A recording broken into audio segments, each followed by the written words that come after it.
Olá pessoal, tudo bem? Então, hoje eu vou iniciar um ponto interessante da nossa disciplina de instalações elétricas industriais, que aí a gente vai entrar e falar um pouco de alguns dispositivos que eu acabei não mencionando no decorrer da disciplina, tá?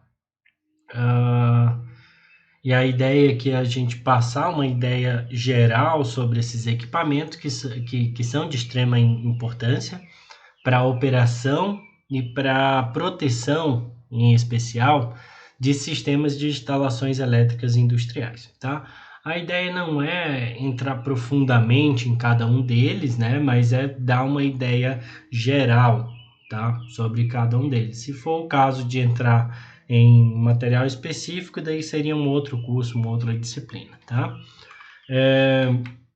Então vamos lá, né? A ideia é que para tentar mostrar para vocês um pouco da importância que existe, e isso a gente já falou em diversos momentos na nossa disciplina também, né? De conhecer e dimensionar corretamente equipamentos e dispositivos, tá? Por quê? Para que a gente tenha um melhor desempenho da instalação elétrica como um todo, né? Fazendo com que ela atue dentro dos níveis que ela deve atuar e também evitando alguns prejuízos, sejam eles técnicos ou financeiros. Prejuízos técnicos, quando a gente colocando em xeque a confiabilidade do sistema, ou até mesmo prejuízo financeiro, no caso de uma indústria, onde, por causa de uma falha do sistema, eu vou paralisar um setor de produção, por exemplo. Tá? Então, alguns elementos que são necessários para a gente especificar, né? Algumas coisas, a grande maioria nós já falamos e cansamos de falar sobre elas, tá? E outras são mais pontuais e são coisas que tá mais relacionada com profissionais que são engenheiros e não os técnicos, né? Que são pontos mais complexos. Então, eu só é bom a gente saber que elas existem, tá? Então, quais são as grandezas que a gente precisa saber da nossa instalação para que a gente possa fazer uma especificação legal, tá? Então, a tensão nominal do meu sistema, a corrente e frequência nominal também, né, que o meu sistema está operando, né? Frequência é bem tranquilo, basta você saber qual é o o local da instalação, a gente sabe a frequência, né? Qual é a potência nominal que ela está trabalhando, qual é a tensão suportável de impulso, impulso sendo um pulso que vai dar fora da minha forma de onda natural, né? Que está sendo fornecida pela rede, e a capacidade de corrente simétrica e assimétrica de curto-circuito, uh, que tem em cada ponto do meu circuito, né? Que seriam capacidades de corrente assimétrica e assimétrica de curto-circuito. É baseado no meu sistema, no que está ligado no meu sistema, qual é a corrente de curto-circuito que pode acontecer naquele circuito. Então, basicamente é isso. Existe todo um passo a passo que a gente faz para encontrar essa questão de corrente de curto-circuito, que não entra aqui bem no nosso métier da parte do curso técnico, né? Em ainda mais curso técnico em automação industrial, tá? Às vezes outras grandezas são necessárias, né? Necessárias, e se elas forem necessárias, daí a gente trata quando a gente vai falando sobre cada um desses componentes, tá bem? Então, a gente vai tomar como base um diagrama unifilar, né? Que eu já vou mostrar ali daqui a alguns slides, né? E aí estão algumas características desse sistema para a gente tomar como base. Isso é um exemplo que eu tirei do livro do Mamed, tá? Então aí são características do sistema, como tensão nominal do primário e do secundário dela, ou seja, ela está chegando até o local com 13.8, tem o transformador, ela vai para 380, fase, né? A tensão de fornecimento, né? Qual é a tensão que a concessionária está me fornecendo? No caso, 13.8. Qual é a potência simétrica de curto-circuito no ponto de entrega? Tensão suportável de impulso, tensão máxima de operação entre fase e terra. Capacidade de transformação, né? Com base nos transformadores que eu tenho. Quais são as características de curto-circuito em cada uma das barras? As barras seriam, assim como a gente tem num quadro de eletricidade, eu tenho barras. Eu já vou mostrar isso para vocês no diagrama. E eu tenho ali os dados de motores e dados de outras cargas, né, como iluminação e coisas do tipo, tá? E aqui estaria o nosso diagrama. Acredito que dá para vocês verem tranquilo, né? Aqui seria minha barra A, né? Onde eu tô, seria a conexão. Opa, aqui. Aí agora vocês conseguem ver. Que seria a barra, né? Onde eu estou fazendo a conexão da minha instalação, que está da barra para baixo, com a concessionária, que está para cima, certo? E daqui para baixo, tudo é responsabilidade do dono desse local, tá? E cada um desses símbolos são componentes, né? Às vezes vão estar repetidos aí, mas a gente vai falar aos poucos cada um deles, tá? A outra barra que nós teríamos aqui é a barra B, que está aqui embaixo, tá? Então, se a gente for ver aqui, ó, por exemplo, o curto-circuito da barra B, né? Aqui é para ser a barra A, perdão, e ali a barra B, né? A corrente de curto-circuito na barra B ela é menor, por quê? Porque ela está mais para frente no circuito. Quanto mais longe ela estiver, pior ela é, tá? Então, a gente vai ver cada um desses detalhes aos poucos, né? Isso seria uma conexão característica de uma entrada de serviço subterrânea, né? A gente está mostrando os principais componentes de seccionamento e proteção desse cara. Cada um dos componentes são identificados por números e é assim que a gente vai se guiar na nossa conversa aqui, tá? Então vamos lá, o primeiro é o mais chatinho que a gente vai trabalhar, que é o para-raio de distribuição a resistor não linear, tá? Ele é um equipamento destinado à proteção de sobretensão provocado por descargas atmosféricas ou por chaveamento da rede. Esse cara vai estar lá na linha, tá, pessoal? Não confunda esse para-raio com o para-raio que a gente falou aqui, o SPDA, que vai em edificações. Esse para-raio vai lá na linha, lá no sistema de distribuição, tá? Ele vai pegar uma descarga atmosférica, por exemplo, que cair sobre a linha, tá bem? As características principais dele, né? Tensão nominal, que é a máxima tensão que ele vai operar corretamente quando essa tensão estiver aplicada nos terminais dela. Frequência nominal, né? A frequência de operação dele normal. Corrente de descarga nominal é o valor de crista da corrente de descarga com forma de onda 8/20 microsegundos. O que é 8/20 microsegundos?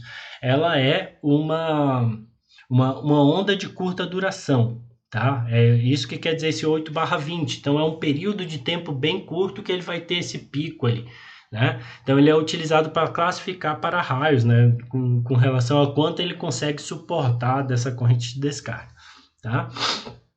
A corrente subsequente é a corrente fornecida pelo sistema que percorre o para-raio depois da passagem da corrente de descarga. Então, depois de ele ter a descarga e atuar nessa forma, qual é a corrente que vai permanecer ali no sistema, né? Porque o sistema vai atuar e vai reagir àquela ação da perturbação que seria a descarga atmosférica, tá? Então, por isso o nome corrente subsequente à descarga atmosférica, tá? Tensão disruptiva de impulso atmosférico é o maior valor de tensão antes do centelhamento do para-raio, tá? Disruptiva é que ela vai romper o dielétrico ali que existe, tá? E essa tensão ela está relacionada quando da aplicação de um impulso atmosférico. Então, quando eu tenho um impulso de fato acontecendo ali, tá? A gente tem uma outra tensão disruptiva, que é a tensão disruptiva à frequência industrial, que isso aí é quando eu estou realizando ensaios nesse para-raio para verificar, eu vou aumentando a tensão, né? Ela não tem um pico de duração, tá? Eu vou estar aplicando ali, e aí eu vou aumentando ela gradativamente até que eu tenha a disrupção entre os dois terminais desse para-raio, tá? Tensão disruptiva de impulso normalizada é o menor valor de crista de uma tensão de impulso normalizada que, aplicada aos para-raios, também provoca centelhamento em todas as aplicações, seja ela a frequência industrial ou impulso, né? qualquer que seja a aplicação que eu esteja atuando, ele vai acabar tendo o centelhamento, tá? Tensão residual é a tensão que aparece entre os terminais de um para-raio durante a passagem de corrente de descarga. Então, eu tenho uma descarga atmosférica, ele está... a descarga está passando pelo para-raio, e aí eu vou ter uma tensão residual. A gente vai ver que conforme essa corrente seja... a gente sabe pela lei de Ohm também, se eu tenho uma corrente elétrica, eu tenho uma tensão, né? Então, aí eu vou ter essa informação e eu consigo fazer essa relação entre esses dois caras aí, tá? A constituição dele, né? Basicamente, o para-raio ele vai ser constituído de um corpo de porcelana, né?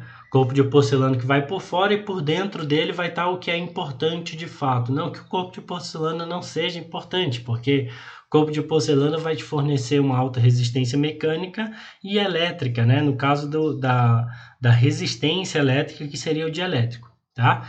E ele serve como proteção mecânica para o que tem dentro, especialmente para o que nós chamamos de resistores não lineares, que seria a próxima parte dele, né? Que são esses caras que são de fato a composição do nosso para-raio. É ele que vai fazer com que eu tenha um caminho legal ali para a descarga atmosférica, tá? Então, ele consegue conduzir altas correntes com baixas tensões residuais. Então, quando eu tenho altas correntes e baixas tensões, eu consigo reduzir distâncias, basicamente, tá? Normalmente, ele é feito por carboneto de silício, né? Que ele tem um coeficiente de temperatura negativo, que isso significa que a condutibilidade dele, a capacidade de conduzir corrente elétrica, ela vai aumentar com a temperatura. Se eu tenho uma corrente alta, eu tenho um aumento de temperatura. Se eu tenho um aumento de temperatura, eu aumento a condutibilidade. Então, isso é bom, tá?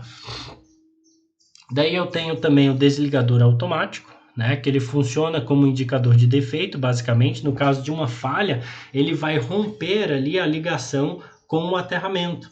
E assim eu vou verificar que ele está desconectado e que ocorreu uma falha nesse cara, tá? Nem sempre que ele atuar, nem sempre que ele tiver uma descarga, ele vai desligar. Somente se houver uma falha, de fato, no para-raio, tá bem?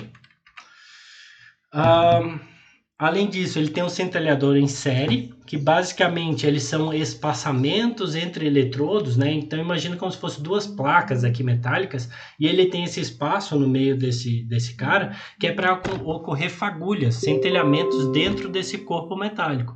Para que eu vou fazer isso? Para eu conseguir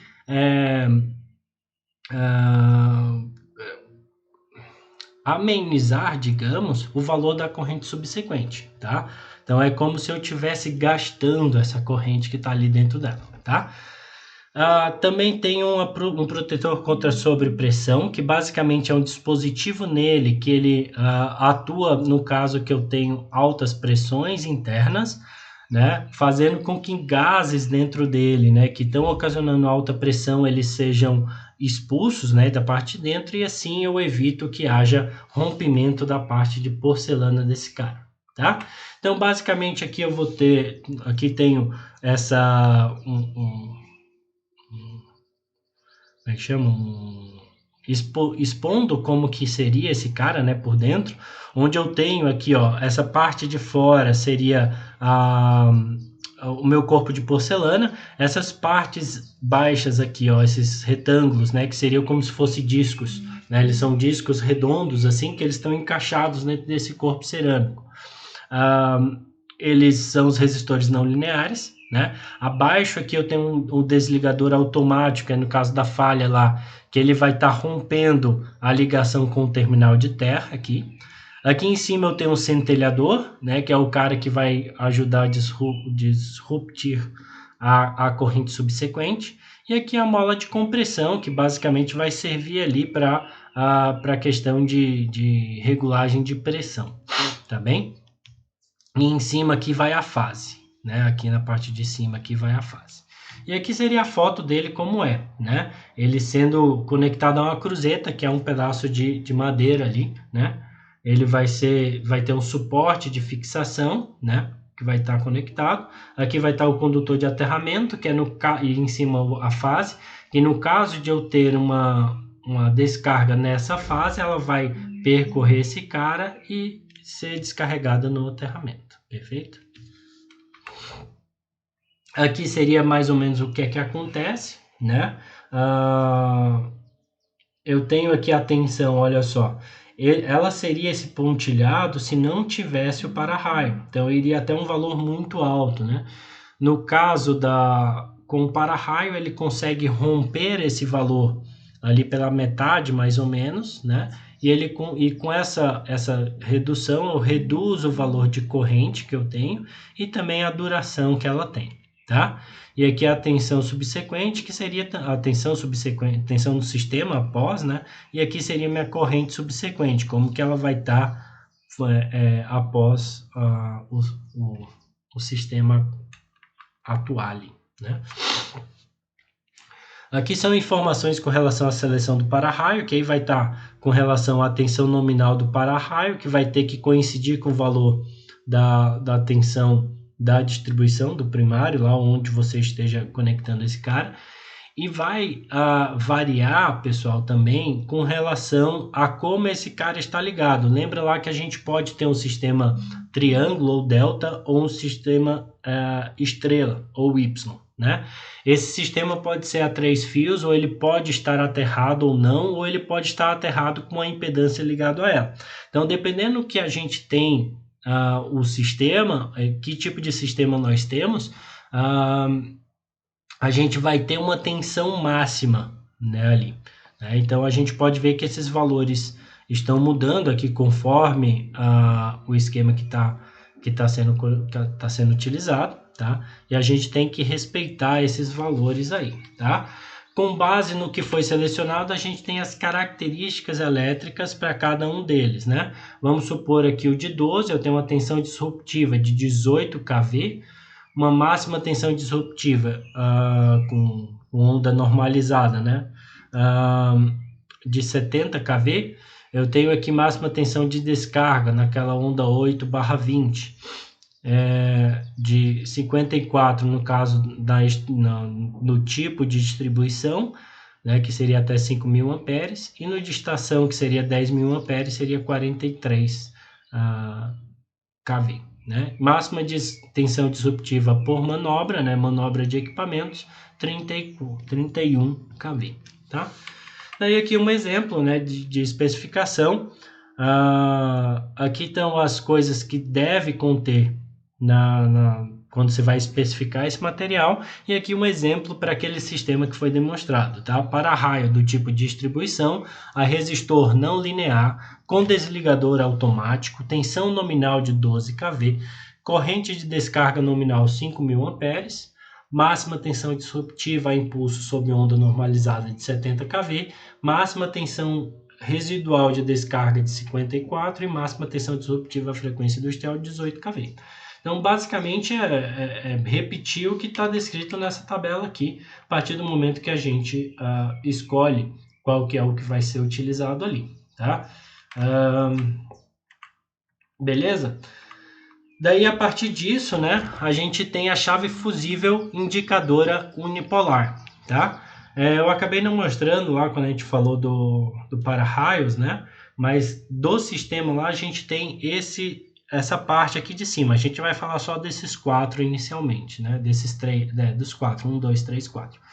Tá? O 1 seria o nosso para-raio. Aqui não sei se dá para perceber, né? Deixa eu tentar aumentar aqui para ver se vocês conseguem ver a simbologia.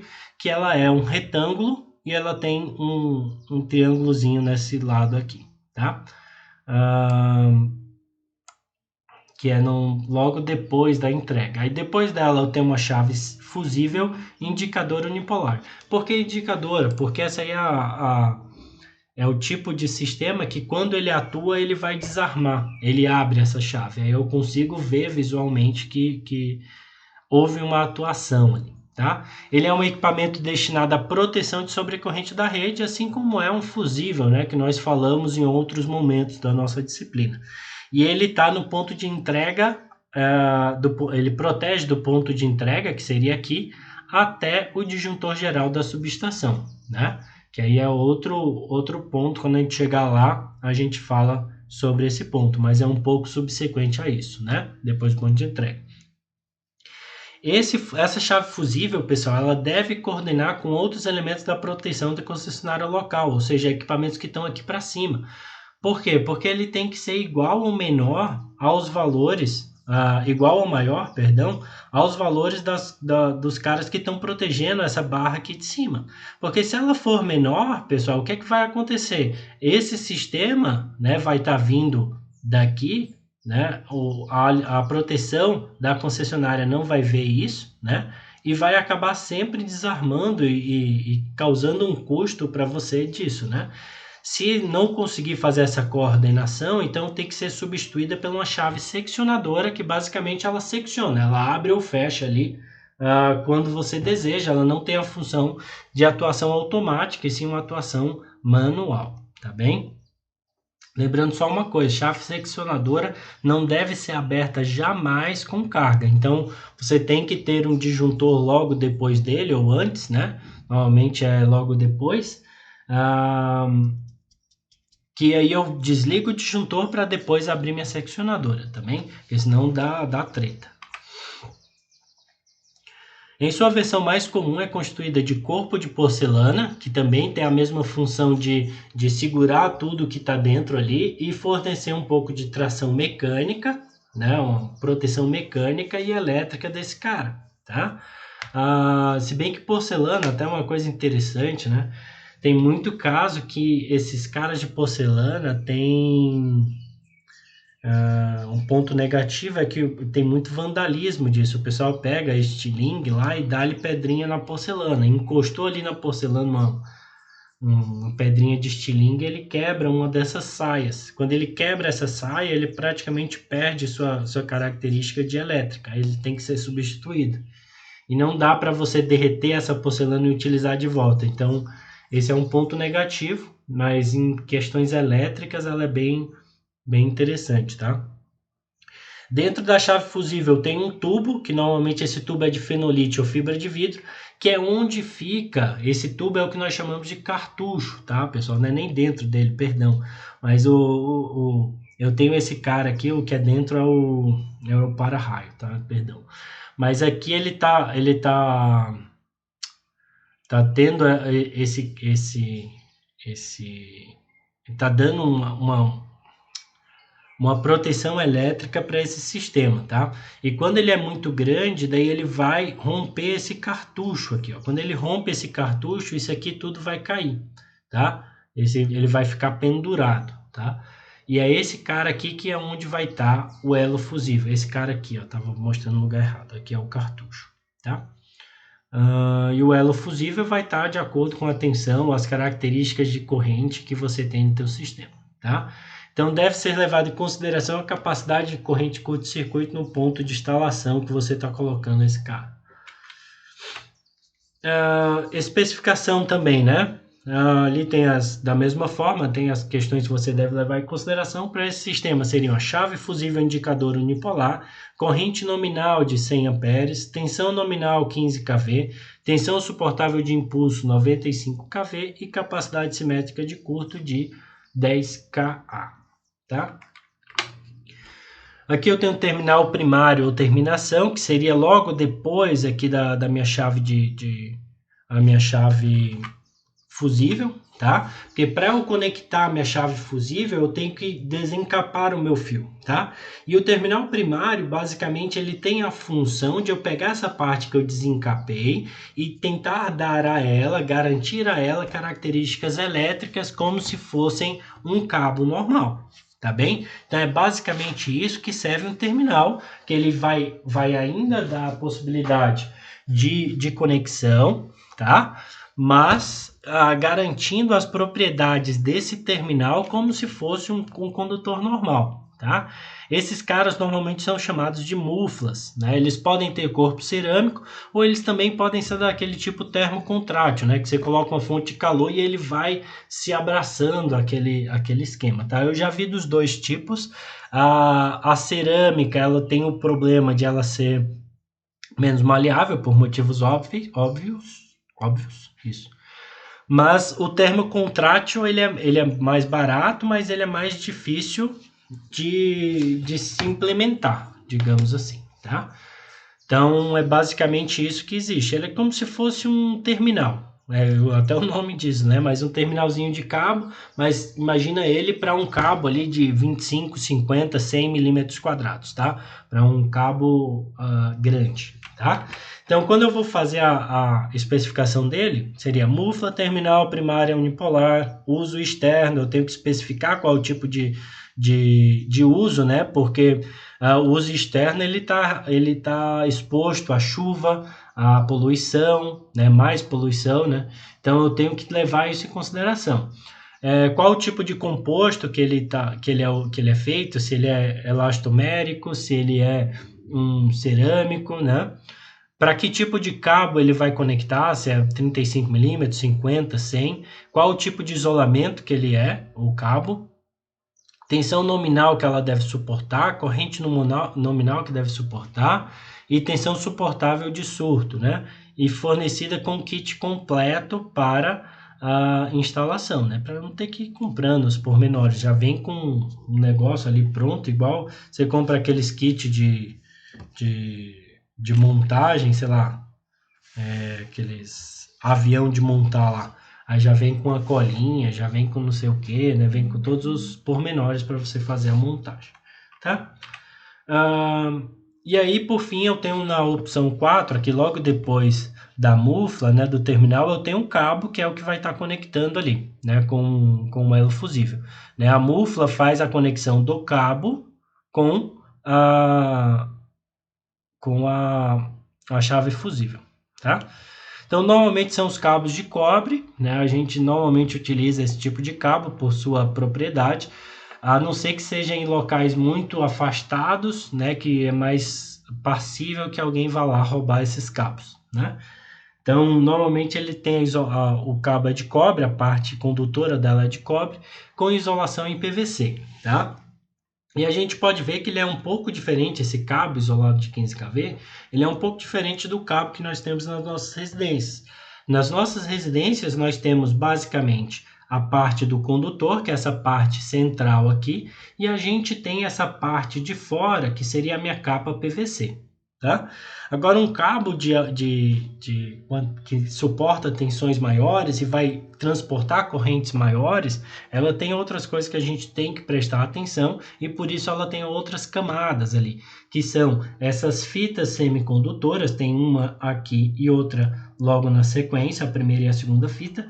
Entre elas a gente tem um material isolante, né? E depois na segunda fita eu vou ter uma blindagem metálica. Então, para que vai servir esses caras? Né? A primeira e a segunda fita elas estão relacionadas com a uniformização do campo elétrico em volta desse condutor. Tá? Essas variações no campo elétrico em volta do condutor, ela está relacionada a possíveis deformações que existam no cabo. Tá? Então eu tenho essas fitas para eu garantir que no decorrer dele ele vai ter a mesma o campo elétrico. Se tivessem valores distintos, ele poderia ocasionar algum problema no funcionamento do cabo, ou até mesmo romper o cabo ali, devido a um aquecimento exacerbado em um certo ponto. Tá? Daí eu tenho o isolante é exatamente para isolar esses dois campos elétricos que existem entre as duas fitas, existem nas fitas, né?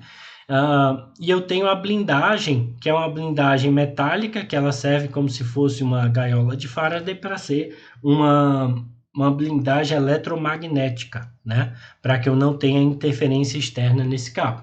Então a gente pode ver que é um cabo com muito mais camadas e é um cabo que é muito mais caro do que o que a gente compra normalmente, tá? Normalmente esses cabos, pessoal, eles têm uma especificação de tensão de isolamento, que é muito importante. E essa tensão de isolamento, normalmente, ela está escrita assim, ó, VOVI. E isso causa muitos problemas. Muita gente não consegue entender esse VO/VI, acha que é uma divisão, mas não, são dois valores distintos, onde a tensão VO é a tensão de isolamento garantida da fase para o terra, se eu for utilizar nesse sentido, E o VI é a tensão de isolamento entre fases, tá? Então, são valores de ensaio ali que eles conseguem garantir essa tensão de isolamento, tá bem? Então, é basicamente isso que significa essa tensão VO-VI. Então, quando eu vou especificar esse cara, vai ser um cabo isolado para 8.715 kV em cloreto de polivinila, condutor de cobre, seção transversal de 25 milímetros quadrados. Tá bem? Então, como eu prometi para vocês, esses seriam os 4 componentes que a gente vai falar hoje. Relembrando, para-raio com resistor não linear, a chave fusível, os terminais primários, que seriam as múflas, e o cabo de energia isolado para 15 kV. Então, são esses 4 caras aí, tá bem? Seria isso. Se tiverem dúvidas, alguma consideração, me façam aí, que antes de eu falar na próxima aula sobre outros equipamentos, aí a gente parte desse ponto aqui, beleza? Grande abraço para vocês, uma boa semana. E essa é a nossa última aula do ano, né? Então, dessa disciplina, pelo menos. Então, desejo para vocês um Feliz Natal e nos vemos na volta. Espero que em 2021 a gente já esteja com muitas coisas aí definidas, especialmente com relação à pandemia, né? Que muita coisa tenha mudado e mudado para melhor, tá bem? Grande abraço para vocês, fiquem bem e precisando de mim podem contar comigo, beleza? Abraço.